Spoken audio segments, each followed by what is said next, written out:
Hello students, last class में हमने plasma membrane का स्ट्रक्चर डिस्कस किया था जिसमें फास्फोलिपिड बाइलेयर और ट्रांसमेम्ब्रेन प्रोटीन्स होते हैं।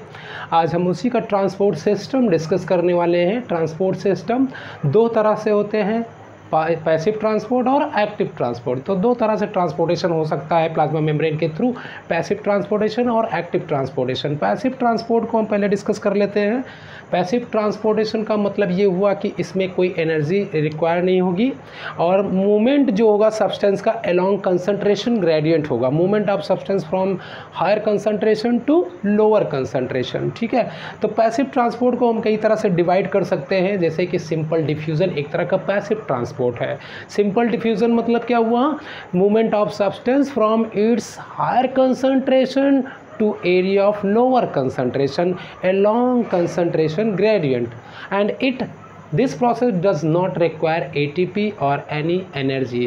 इस प्रोसेस में किसी तरीके के एनर्जी स्पेंड नहीं होती है। जैसे आप स्लोप पे बैठ रहे हैं ना, यहाँ पे आप बैठिए, अपने आप ही नीचे चले आएंगे, इसमें कोई एनर्जी स्पेंड नहीं होगी।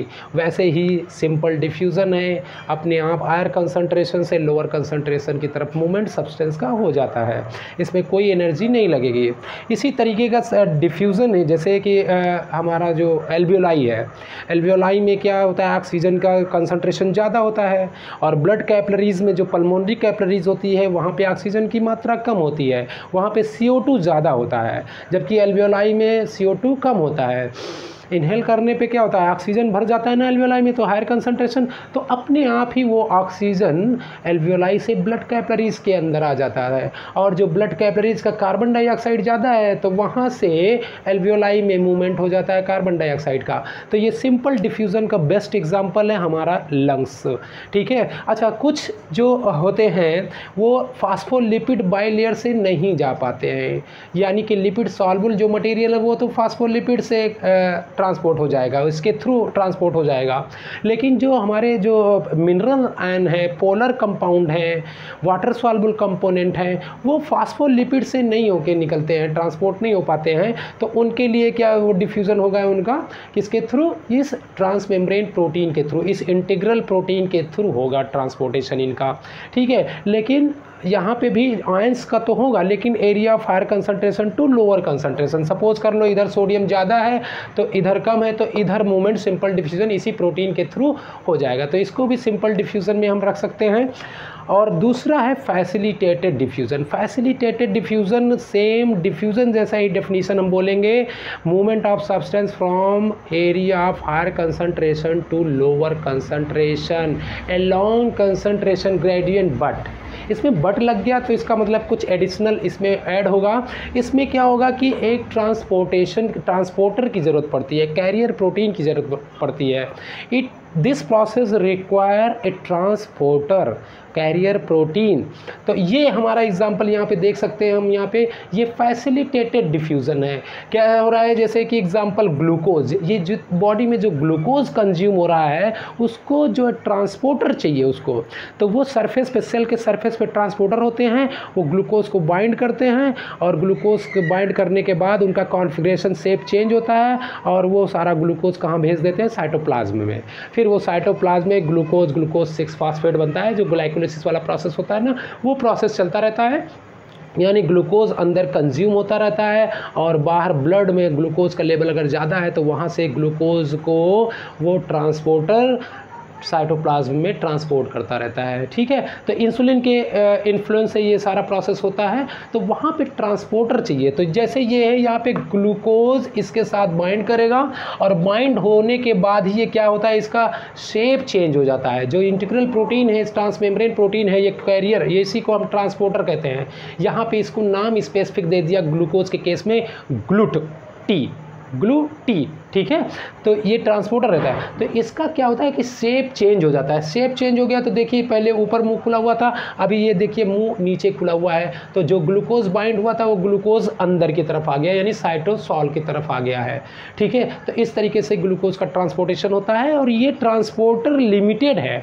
तो ऐसा नहीं है कि बहुत सारा ग्लूकोज लेवल बढ़ गया है बॉडी में तो ये सारे ट्रांसपोर्टर मिलकर इस सारे ग्लूकोज को कंज्यूम कर लेंगे, ऐसा नहीं है। ये इसका थ्रेशोल्ड लेवल होता है। सपोज़ नॉर्मल लेवल है अगर ग्लूकोज का, तभी ये ट्रांसपोर्टेशन हो जाएगा, अदरवाइज़ वो कई बार जो है यूरिन में मिलता है। तो यूरिन में इसलिए मिला वो क्योंकि ये ग्लूकोज के लिए जो ट्रांसपोर्टर थे, ग्लूकोज को वापस रिटेन करने के लिए, रीअब्जॉर्ब करने के लिए, किडनी में फिल्ट्रेशन हो जाता है, पूरा ग्लूकोज फिल्टर होके आ गया, फिर उसको रीअब्जॉर्प्शन कराते हैं, इसको ट्यूब्यूलर में भेजते हैं, तो वो रीअब्जॉर्प्शन उतना ही कर पाएगा जितना उसके पास ट्रांसपोर्टर है, और नॉर्मल ग्लूकोज को ही ट्रांसपोर्ट कर पाएगा। अगर ब्लड में लेवल बहुत हाई हो गया है ग्लूकोज का, तो वो ट्रांसपोर्टेशन मतलब जो ट्रांसपोर्टर है वो अब ख़त्म हो चुका है, सैचुरेट हो चुका है। अब जो बाकी का ग्लूकोज है वो यूरिन में आ जाएगा, डिटेक्ट हो जाएगा, उसी से हमको डिटेक्शन मिल जाता है। डायबिटीज़ मेलाइटस हो गया, डायबिटीज़ हो गया लग रहा है, तभी ग्लूकोज यूरिन में आया है, क्योंकि नॉर्मल अगर ग्लूकोज होता तो वो सारा ट्रांसपोर्ट कर देता, इतना ट्रांसपोर्टर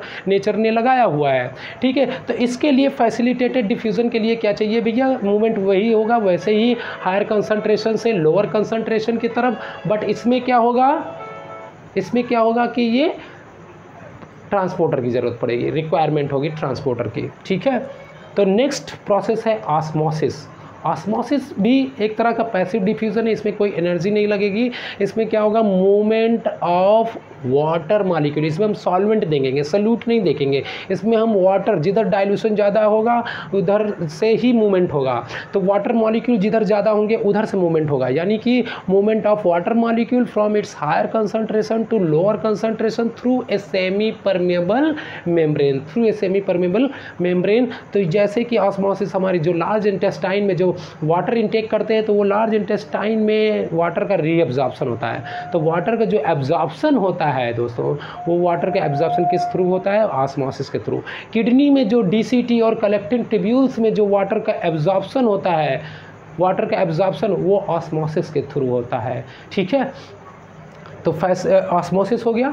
एक तरह का ट्रांसपोर्टेशन और होता है फिल्ट्रेशन, लेकिन इसमें कंसंट्रेशन पे डिपेंड नहीं करता, फिल्ट्रेशन वहीं पे होगा जहाँ प्रेशर इन्वॉल्व होगा। ठीक है, तो फिल्ट्रेशन जैसे कि ग्लोमेरुलर फिल्ट्रेशन, फिल्ट्रेशन वहाँ पे कैसे हो रहा है, वहाँ पे हार्ट से वो आता है, आर्टरीज, एफरेंट आर्ट्रियोल, उसमें प्रेशर ज़्यादा होता है, उसी प्रेशर की वजह से वो फिल्ट्रेशन होता है, किडनी में फिल्ट्रेशन होता है। जो फर्स्ट स्टेप है ग्लोमेरुलर फिल्ट्रेशन, वो फिल्ट्रेशन प्रेशर की वजह से हो रहा है, किसी कंसंट्रेशन की वजह से नहीं हो रहा है। ठीक है, तो फिल्ट्रेशन का डेफिनेशन ये हुआ कि area movement of substance from area of higher pressure to area of lower pressure, जिधर प्रेशर ज़्यादा होगा। तो बेस्ट एग्जांपल हमारा kidney, glomerular filtration, first step of urine formation. ठीक है, तो ये फिल्ट्रेशन हो गया। अब नेक्स्ट हमारा है एक्टिव ट्रांसपोर्ट, बहुत इंपॉर्टेंट ये भी एक्टिव ट्रांसपोर्ट। एक्टिव मतलब जहाँ पे एक्शन होगा वहाँ एनर्जी की रिक्वायरमेंट होगी। तो यहाँ पे पैसिव डिफ्यूज़न का जस्ट अपोजिट ही कहेंगे, यहाँ पे कहेंगे movement of substance from area of lower concentration to area of higher concentration, नीचे से ऊपर जाने में एनर्जी स्पेंड होती है ना, वैसा ही।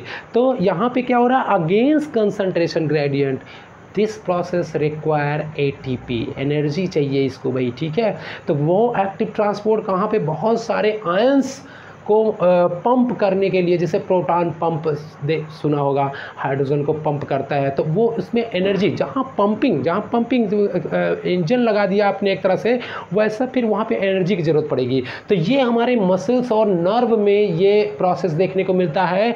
क्या होता है, सोडियम का कंसंट्रेशन नीचे यहाँ साइटोसोल में अंदर, न्यूरोप्लाज्म कह सकते हो अगर न्यूरॉन है तो ये, तो न्यूरोप्लाज्म में सोडियम का कंसंट्रेशन बहुत कम होता है, बाहर ECF इसके बाहर इसका कंसंट्रेशन ज़्यादा होता है। तो इसको अब लोअर कंसंट्रेशन से भेजना है बाहर हायर कंसंट्रेशन, तो एक पंप की ज़रूरत होगी, जिसको हमने नाम दे दिया। पंप का मतलब यही प्रोटीन होता है, इंटीग्रल प्रोटीन ही है, ट्रांसमेम्ब्रेन प्रोटीन है, बस उसको हमने यहाँ पे नाम दे दिया सोडियम पोटेशियम पंप, क्योंकि सोडियम को लोअर कंसंट्रेशन से हायर कंसंट्रेशन की तरफ बाहर भेजता है, और बाहर कंसंट्रेशन पोटेशियम का लो है, अंदर ज़्यादा है, तो लोअर बाहर से अंदर की तरफ पोटेशियम को पंप करता है। तो जैसे ही सोडियम इससे बाइंड करेगा, ये ATP को ब्रेक करेगा, ADP में कन्वर्ट हो जाएगा, फास्फेट ग्रुप जो है इस प्रोटीन के साथ अटैच हो जाता है और फिर इसका कॉन्फ़िगरेशन चेंज हो जाता है, इसका शेप चेंज हो जाता है और सोडियम को बाहर एक्सपेल्ड आउट कर देता है। ठीक है, तो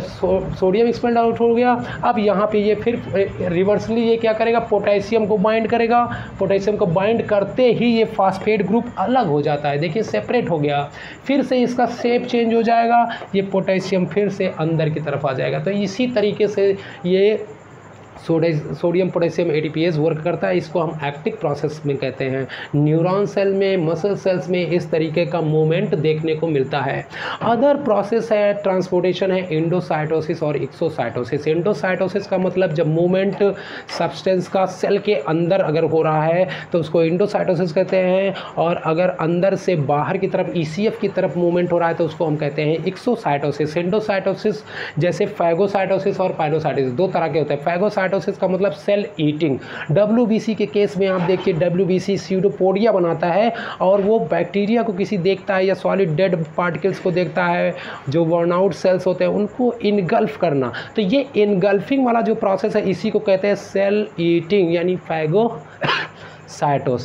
ठीक है, अगर उसी तरीके से पाइनोसाइटोसिस भी है, लेकिन इसमें क्या होता है कि जो सॉलिड पार्टिकल नहीं होता है, इसमें बैक्टीरिया नहीं होता कोई, इसमें ECF में कोई प्रोटीन मॉलिक्यूल है, लिक्विड मॉलिक्यूल है, तो उसको जब इनगल्फ करेगा तो उसको हम कहते हैं सेल ड्रिंकिंग, पाइनोसाइटोसिस। इसी प्रोसेस को हम कहते हैं पाइनोसाइटोसिस। तो engulfing of a protein is a pinocytosis, engulfing of a solid particle like bacteria it is called phagocytosis. Exocytosis क्या होता है? एक्सोसाइटोसिस हम न्यूरॉन में देख सकते हैं। न्यूरॉन ये यहाँ पे जो वेसिकल्स होते हैं न्यूरॉन टर्मिनल्स में, यहाँ पे वेसिकल न्यूरोट्रांसमीटर स्टोर होता है, फिर ये वेसिकल क्या होता है इसी लेमा के साथ अटैच होके फ्यूज्ड हो जाता है ये वेसिकल्स, और अपना जो न्यूरोट्रांसमीटर है वो साइनेप्स में रिलीज़ कर देता है। तो सेल के बाहर गोल्जी बॉडी क्या करता है, सिक्रेटरी ग्रैन्यूल्स हैं वो स्टोरेज करते हैं सब्सटेंस का, प्रोटीन का। एंडोप्लाज्मिक रेटिकुलम जो प्रोटीन बनाता है, ग्लूकोज बनाता है, ये जो लिपिड है उन सब को क्या करता है, पैकेज करता है, और वेसिकल्स प्लाज्मा मेम्ब्रेन के साथ जाके फ्यूज्ड हो जाते हैं और अपना वेसिकल का जो अपना कंटेंट है वो ECF में छोड़ देते हैं, ट्रांसपोर्ट कर देते हैं। तो इस प्रोसेस को कहते हैं एक्सोसाइटोसिस। ठीक है, तो ये ट्रांसपोर्ट सिस्टम है। आई होप कि आप लोगों को समझ में आया होगा।